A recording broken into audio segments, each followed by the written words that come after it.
Ciao ragazzi, qui è Icy Axi, benvenuti nell'11° episodio della Paccarriera, la carriera dove il mercato è deciso dai pacchetti dell'Ultimate Team. Spero abbiate passato un buon Natale ed oggi dovrebbe essere la vigilia di Capodanno, quindi ne approfitto per augurarvi un buon anno. Per quanto riguarda la nostra Sampdoria, ci eravamo lasciati con questa classifica che ci vede in ottava posizione in campionato, a 3 punti da una qualificazione alle competizioni europee che avrebbe dell'assurdo. A gennaio ci rimane soltanto la partita di campionato contro il Bologna, nel tentativo di vendicare la sconfitta di inizio mese, che è stata decisamente pesante per noi. Poi vedremo di chiudere un ultimo affare sul mercato prima della chiusura, mentre febbraio inizierà col botto, visto che la prima partita è il derby della Lanterna, seguito poi da 2 partite contro l'Atalanta, di cui una in Coppa Italia. Il Bologna lo abbiamo visto nel precedente episodio, quindi ve lo faccio rivedere molto velocemente. Secondo me Dallinga non dovrebbe essere titolare nemmeno in questa partita. Comunque, il Bologna si affida al tiki-taka con Ferguson un uomo chiave sia in difesa che in attacco. Ma ultimamente il Bologna sta faticando, visto che, se escludiamo la vittoria di inizio mese contro di noi, per il resto sono arrivate solo sconfitte ed ora si trovano in una pericolosa 16ª posizione. Per tentare di vendicarci non facciamo modifiche alla formazione titolare, schierando tutti i migliori giocatori che abbiamo a disposizione. La settimana di pausa prima del derby dovrebbe essere abbastanza per recuperare le energie di tutti, quindi non mi preoccupo troppo di far giocare qualche seconda linea.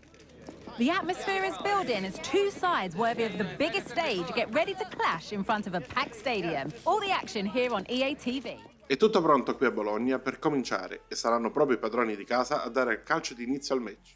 Padroni di casa che partono decisamente forte e dopo pochissimi minuti si rendono subito pericolosi, sfruttando anche un rimpallo favorevole che libera Wind al tiro. Per fortuna la conclusione viene deviata dal palo e finisce fuori. 10 minuti più tardi proviamo anche noi a renderci pericolosi. Dopo qualche passaggio a centrocampo, Tutino vede l'inserimento di Soriano. Il tiro da posizione defilata impegna il portiere, che però se la cava deviando in angolo. E sul calcio d'angolo successivo abbiamo una grossa occasione, ma il colpo di testa di Mallica è sciallato, seppur di poco. Incredibilmente, dopo un inizio sprint, la partita non offre più emozioni e l'arbitro manda le squadre a riposo sul risultato di 0-0. Peccato non essere riusciti a sfruttare quelle 2 occasioni che abbiamo avuto ad inizio partita. Partiamo bene nel secondo tempo, ma ci sbilanciamo troppo e Bernardeschi ha spazio per partire in contropiede, puntare il suo diretto avversario e saltarlo, per poi far partire un tiro tanto forte quanto imparabile per Silvestri. Il Bologna si porta così in vantaggio. Proviamo subito a reagire, ma Tei arriva al tiro col passo lungo e la conclusione debole viene deviata dal portiere. Sul calcio d'angolo successivo Mallica sfiora ancora una volta, ma stavolta il pallone finisce nei pressi di Teia, che vince il contrasto e poi deposita la palla in rete. 1-1 al Dallare. Festeggiano tutti in campo ed in panchina, ma dobbiamo provare a vincere. Ed invece non riusciamo più a renderci pericolosi, così come il Bologna. Ed alla fine si conclude con un pareggio che forse va meglio a noi che a loro, che ora si trovano più in difficoltà di prima. Pochi giorni dopo salutiamo Yunnu, è stato un buon giocatore per noi in Serie B e anche abbastanza solido in Serie A, ma la sua crescita si è fermata e non può raggiungere un livello adatto a questa competizione. Si accasa quindi al Celtic, che ce lo paga 2 milioni, che sono più o meno i soldi che ci mancano per un ultimo acquisto. Essendo rimasti senza terzino sinistro titolare, ho optato per trattare Tsimikas e il Mallorca si è subito accontentato di circa 7 milioni e mezzo ed il 15% sulla prossima rivendita. Non pensavo sarebbe stato così semplice, ma mi va più che bene. Ora dobbiamo solo trattare col suo procuratore. Dopo una breve ma intensa trattativa siamo arrivati ad un accordo che prevede un contratto di 3 anni a 24.500 euro a settimana, con un ruolo cruciale nel club. Forse è un poco troppo alto il bonus alla firma, ma non vorrei rischiare di rimanere con un solo terzino sinistro. Quindi il giocatore greco entra a far parte della nostra rosa, porta esperienza e soprattutto migliora decisamente la qualità sulla fascia sinistra di difesa.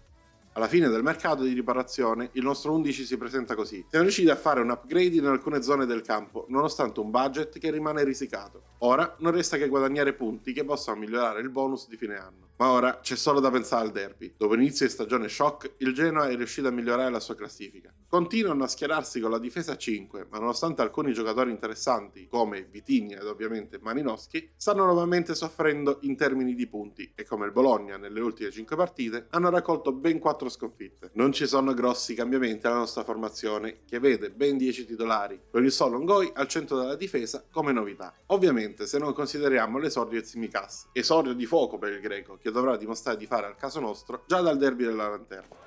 Well, this is the kind of match every football fan looks forward to. A lot on the line and the likelihood of a tension-packed occasion. We have all the action for you live on EA TV. Siamo noi a far partire il gioco con Tutino, pronto al centro del campo. Andiamo a vincere il secondo derby della stagione. Il Genoa ha iniziato come aveva finito il primo derby, tenendo palla all'infinito in un possesso sterile senza mai provare il tiro. Alla fine, dopo 22 minuti, ci provano con Ekuban che tira a giro dal limite dell'area. Pronta la risposta di Silvestri, chiede via il pallone fuori dallo specchio. Ma il primo tempo è veramente avaro di emozioni e si conclude dopo 45 minuti di nulla assoluto, col punteggio ancora in parità. Nel secondo tempo ci prova di nuovo il Genoa con Ekuban, ma Silvestri non ha intenzione di perdere il derby e si va a trovare pronto. Finalmente riusciamo a farci vedere in avanti anche noi. Tella riceve il passaggio di Tutino, si gira in area e serve nuovamente il capitano, che con il controllo riesce a prendere un po' di spazio dal difensore per liberare il tiro che batte il portiere. Siamo in vantaggio, ora possiamo controllare il match.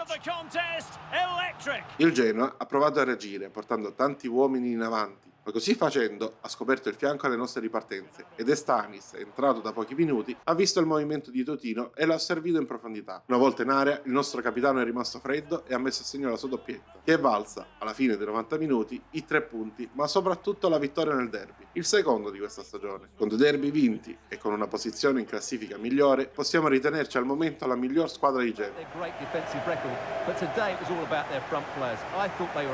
Non avendo acquistato un portiere durante questa sessione, mi sembra obbligatorio rinnovare il contratto di Silvestri. È un ottimo portiere ed è una scelta che non mi pesa. Alla fine delle trattative con il suo procuratore ci accordiamo per un rinnovo di 1 anno ad uno stipendio simile a quello attuale, con anche un piccolo bonus di ingaggio. Pochi giorni più tardi ci aspettano gli ottavi di Coppa Italia contro l'Atalanta. Questa che vedete non è la vera Atalanta, ma sono sicuro sia piena di giovani e riserve, mentre i titolari ovviamente riposeranno visto che giochiamo in Coppa e noi siamo decisamente meno forti di loro. Lo stile di gioco dell'Atalanta lo conosciamo e non è sicuramente il tiki-taka, ma tuttavia possiamo essere d'accordo che Jackson è uno dei loro giocatori offensivi più pericolosi. Sono in un buon momento di forma, per cui bisogna stare attenti. Titolari o meno, rimangono una squadra pericolosa. Siccome abbiamo raggiunto il nostro obiettivo per questa stagione, anche noi ci affidiamo a tantissime riserve. Tra i titolari, oltre ovviamente a Silvestri, abbiamo Goveliu, Pereira e Tella. Praticamente uno per reparto, tutte le altre sono seconde linee. Days of anticipation have led up to this, an occasion worthy of a packed stadium. Don't miss a second, stay with us for every minute of the action. Piccoli fa partire il gioco a centrocampo e l'Atalanta inizia subito forte, arrivando al tiro dal limite con Odopo che scalda subito i guantoni di Silvestri. Proviamo a rispondere ai bergamaschi con Tella che scambia con Coda e si butta in avanti per ricevere il passaggio di ritorno, per poi lasciare partire un missile imparabile per Carnesecchi, portandoci così in vantaggio e facendo esplodere i nostri tifosi.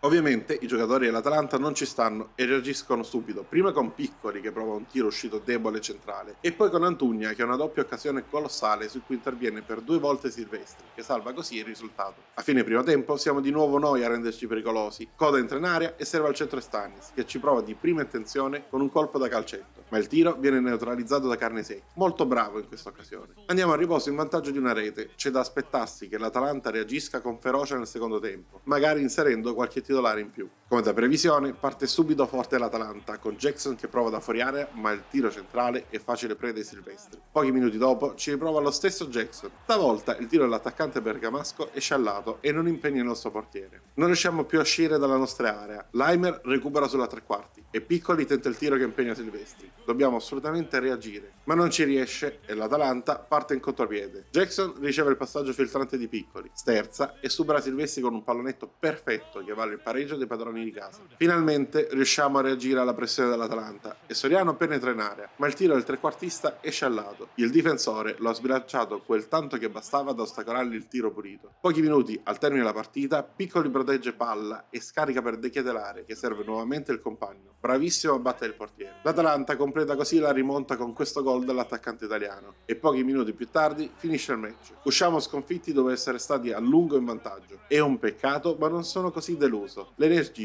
ci servono più per il campionato che per altro. Ed a proposito di campionato, dobbiamo giocare nuovamente con l'Atalanta, che stavolta però ci viene mostrata con i titolari. E che titolari? Hincapié, Godfrey, De Ketelare e Jackson. Non so chi sia Sissé, ma se viene dato titolare al posto di Retegui, un motivo ci sarà sicuramente. Per questa partita tornano quasi tutti i nostri titolari. Abbiamo un problema con i difensori centrali, che sono tutti molto stanchi, così come Soriano, che però lascia spazio ad Estanis. Sarà una partita veramente dura e la stanchezza potrebbe anche renderla più dura di così. The cameras are fixed to one man, and we can confirm this now. He'll be retiring at the end of the season.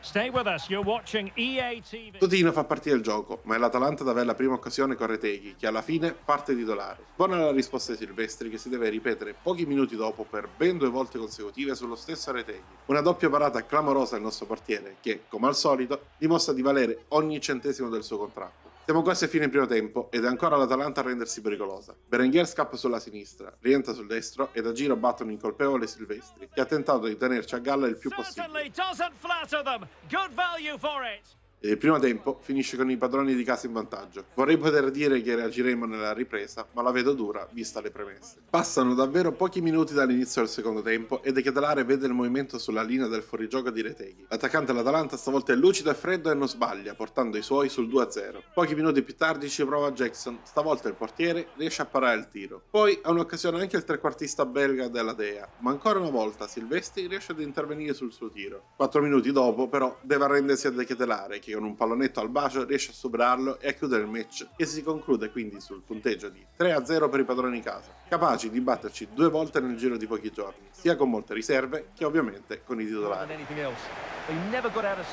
La nostra classifica non cambia poi così tanto, riusciamo a mettere da parte 4 punti nelle 3 partite di campionato che abbiamo giocato e rimaniamo in 8ª posizione, anche se adesso la distanza dalle coppe europee è aumentata e sarà difficile per noi riuscire a colmare il gap, ma con l'eliminazione dalla Coppa Italia avremo anche più energie, quindi mai dire mai. Ma per oggi è tutto, spero che il video vi sia piaciuto, se così fosse lasciate like ed iscrivetevi per tanti nuovi contenuti, noi ci vediamo al prossimo video.